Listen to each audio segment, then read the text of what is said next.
কলকাতায় শুরু হয়ে গেছে 37th industrial India trade fair, যেখানে তোমরা বিভিন্ন রকমের জিনিস থেকে শুরু করে যেমন হাতের কাজের জিনিস, পটচিত্র, কুর্তি, শাড়ি, ওড়না, ছেলেদের জন্য পাঞ্জাবি, কোট, সব কিছু এখানে তোমরা পেয়ে যাবে। এছাড়াও এখানে ফুড কোর্টের ব্যবস্থাও আছে। ঘোরাঘুরির মাঝে পেট পুজো হয়ে যাবে। ভাবছো তো লোকেশনটা কোথায়? ওয়েট করো, ভিডিওর এন্ডে বলছি। প্রথমেই চলে গেছিলাম একটা বুক স্টলে। এখানে তোমরা বিভিন্ন রকমের বই পেয়ে যাবে।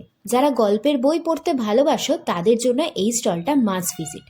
এরপরে চলে গেছিলাম একটা হাতের কাজের দোকান। সিরিয়াসলি, এখানে হাতের কাজগুলো দেখে আমি জাস্ট অবাক। প্রতিটা জিনিস এত নিখুঁতভাবে বানানো। এগুলো অ্যাকচুয়ালি জুটের ওপর কাজ করা।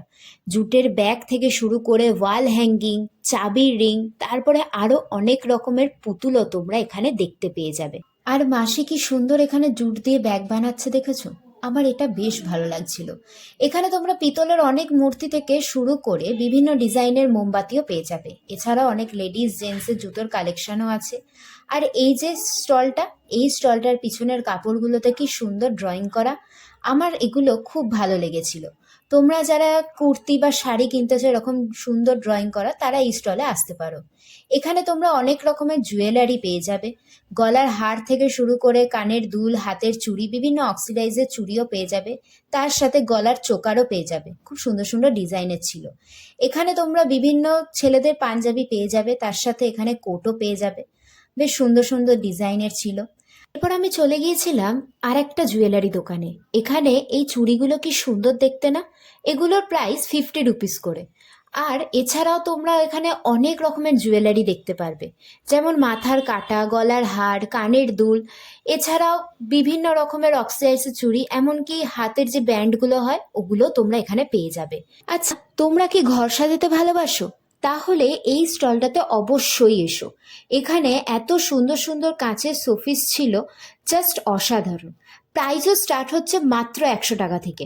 এরপর চলে গেছিলাম ফুড কোর্টের দিকে। ভাবলাম একটু পেট পুজো করে নেওয়া যাক। এখানে মিষ্টি স্টল বেশি ছিল। আমি এত মিষ্টি দেখে লোভ না সামলাতে পেরে একটা মিষ্টি দই নিয়ে নিয়েছিলাম। দাম পড়েছিল 35। বেশ ভালো খেতে ছিল। মিষ্টি স্টল ছাড়াও তোমরা এখানে রোল, বিভিন্ন ফ্রাইড আইটেমের স্টলও পেয়ে যাবে।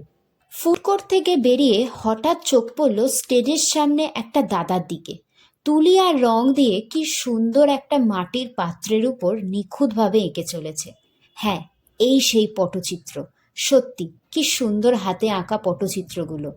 ওই ব্যাকগ্রাউন্ডের ছবিগুলো কি সুন্দর না? এগুলো জানো, একটাও হাতে আঁকা নয়, এগুলো কিন্তু জুট দিয়ে তৈরি। তোমরা যারা ঘর সাজাতে চাও এখানে অবশ্যই এসো। এখানে খুব সুন্দর সুন্দর ঘর সাজানোর জিনিস পাবে।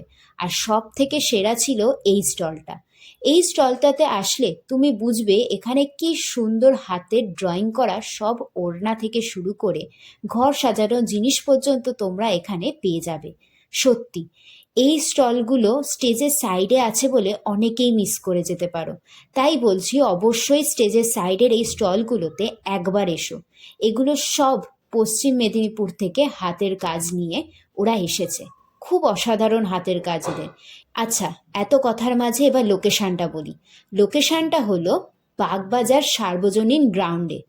বাগবাজার সার্বজনীনের পুজোটা যেখানে হয় সেই মাঠেই এই মেলাটা চলছে। এই মেলাটা 1 জানুয়ারি অব্দি চলবে। সো তোমরা যারা যারা এখন এই মেলাটায় আসোনি তারা এক্ষুনি চলে আসো। আর কমেন্টে জানাতে ভুলো না তোমাদের কেমন লাগলো এই গোটা মেলাটা।